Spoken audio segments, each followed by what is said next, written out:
GST తగ్గింపుతో cement ధరలు దిగిరావడంతో construction కంపెనీల నిర్ణయం కోసం బయర్స్ వేచి చూస్తున్నారు. ప్రాపర్టీ ధరల తగ్గింపు కేవలం కొత్త ప్రాజెక్టులకే పరిమితం చేయాలని కంపెనీలు భావిస్తున్నాయి. దీంతో ఇప్పటికే ఉన్న ప్రాజెక్టుల్లో ఈ ప్రభావం అంతగా ఉండబోదని ఇండస్ట్రీ ఎక్స్పర్ట్స్ చెబుతున్నారు.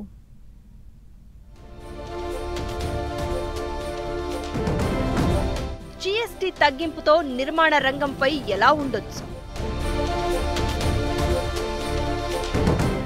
సిమెంట్ ధరల తగ్గింపు ఇళ్ల ధరలపై ఉంటుందా? పాత ప్రాజెక్టుల్లోని ఇళ్లపై జీఎస్టీ ప్రభావం ఉండదా?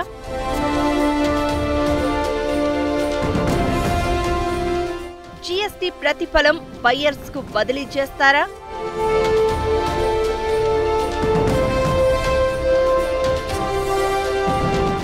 కొత్త ప్రాజెక్టుల్లో ఎస్ఎఫ్టీ విలువ ఎంతవరకు తగ్గొచ్చు?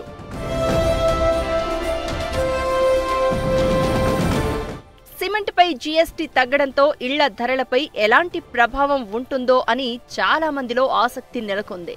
మొన్నటి వరకు సిమెంట్ పై 28% జీఎస్టీ విధిస్తూ వస్తూ ఉండగా ఇప్పుడు దాన్ని 18% స్లాబ్లోకి తీసుకొచ్చారు. ఈ నెల 22 నుంచి సిమెంట్ పై 18% మాత్రమే జీఎస్టీ వసూలు చేస్తున్నారు. సిమెంట్ పై జీఎస్టీ 10% మేర తగ్గడంతో నిర్మాణ వ్యయం కూడా ఆటోమేటిక్ గా దిగిరానుంది. సిమెంట్ ధరల తగ్గుదల నిర్మాణ రంగంపై ఎలాంటి ప్రభావం చూపుతుంది? ఇళ్ల ధరలు ఏ మేరకు తగ్గుతాయి అన్న ప్రశ్నలు తెరపైకి వస్తున్నాయి. మరి ముఖ్యంగా ఇంటి కొనుగోలు కోసం ఎదురు చూస్తున్న వాళ్లు దీనిపై ఆరా తీస్తున్నారు.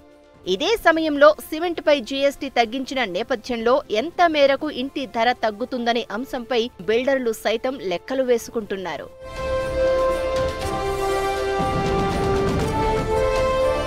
సిమెంట్తో పాటు ఇతర నిర్మాణ సామగ్రిపై జీఎస్టీ తగ్గింపు ప్రతిఫలాన్ని ఇళ్ల కొనుగోలుదారులకు బదిలీ చేస్తారా లేదా అన్నదే ఇప్పుడు ఇంట్రెస్టింగ్ గా మారింది.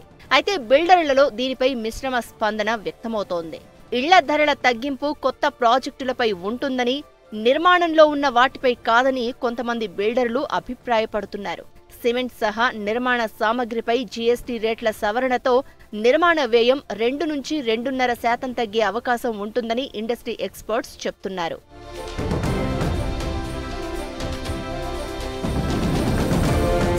ఇప్పటికే నిర్మాణంలో ఉన్న ప్రాపర్టీల విషయానికి వస్తే ప్రాజెక్టు అవసరానికి అనుగుణంగా బిల్డర్లు 50 నుంచి 70% నిర్మాణ సామగ్రిని కొనుగోలు చేసినట్లు సమాచారం.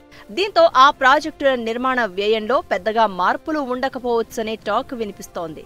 అంతేకాకుండా ఇప్పటికే కొనుగోలు చేసిన వారి కంటే కొత్త వారికి తగ్గింపు ధరలకు విక్రయిస్తే సమస్యలు తలెత్తుతాయని ఇండస్ట్రీ ఎక్స్పర్ట్స్ చెప్తున్నారు.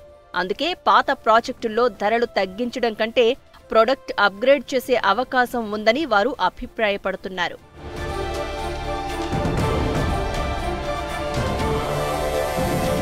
ఇక కొత్తగా మొదలుపెట్టే నిర్మాణ ప్రాజెక్టుల్లో ధరలు కొంత మేర తగ్గే అవకాశం ఉందని ఇండస్ట్రీ వర్గాలు చెప్తున్నాయి. ఈ తగ్గింపు కూడా ఎస్ఎఫ్టీపై 2 నుంచి 2.5% వరకు తగ్గే ఛాన్స్ ఉందనే అంచనాలు ఉన్నాయి. అయితే ఈ ప్రాజెక్టులు ఇప్పుడు మొదలైతే పూర్తయ్యేందుకు 3 నుంచి 5 ఏళ్ల సమయం పడుతుంది. అప్పటికీ నిర్మాణ సామగ్రి ధరలు పెరిగే అవకాశం లేకపోలేదు. అది మళ్లీ నిర్మాణ వ్యయంపై ప్రభావం చూపనుంది. ఈ అంశాలన్నీ బేరీజు వేసుకుంటే ధరల తగ్గుదల గురించి ఆలోచించకుండా ప్రాపర్టీ కొనుగోలుకు ముందడుగు వేయాలని ఎక్స్పర్ట్స్ సూచిస్తున్నారు. ప్రస్తుతం ఫెస్టివల్ సీజన్ స్పెషల్ డిస్కౌంట్లు ఉండడంతో ప్రాపర్టీ కొనుగోలుకు ఇదే సమయమని ఎక్స్పర్ట్స్ చెప్తున్నారు.